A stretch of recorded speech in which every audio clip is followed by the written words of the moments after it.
हाल ही में बहुत यादें ताज़ा हुई हैं। लगभग 2 वर्ष पूरे हो गए हैं उस घटना को। संयोग से एक ही ऑफिस में काम करने लगे और वहीं हमारी जिंदगी जुड़ गई। वह पल, वे यादें और वह गहरा आलिंगन अभी भी मन में वैसा ही है।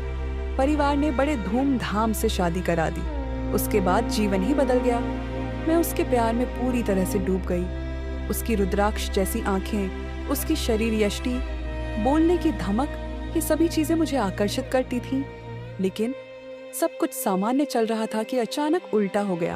और वह घटना योजनाबद्ध नहीं थी, लेकिन नियति में लिखी थी। अचानक आधी रात को वह मुझे छोड़कर चला गया। उसकी मौत का रहस्य अभी भी मेरे मन में है। जिस व्यक्ति से जान से ज्यादा प्यार किया हो, अगर वह अचानक छोड़कर चली जाए तो मन सहन नहीं कर पाता।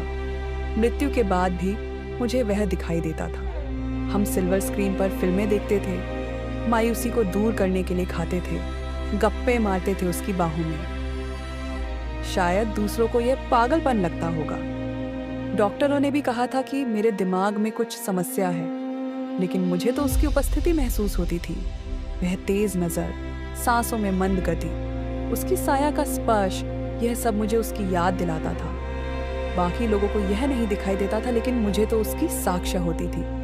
अंत में मेरी रवानगी मनोरोग अस्पताल में हो गई। 2 वर्षों तक डॉक्टरों ने मेरे इलाज पर बहुत मेहनत की। सत्य और कल्पना के बीच का अंतर समझने में मुझे 2 वर्ष लग गए। अंततः डॉक्टरों के अनुसार अब मैं पूरी तरह से ठीक हो गई हूँ। 2 वर्षों के बाद अब मुझे मुक्त श्वास लेने जैसा महसूस होता है।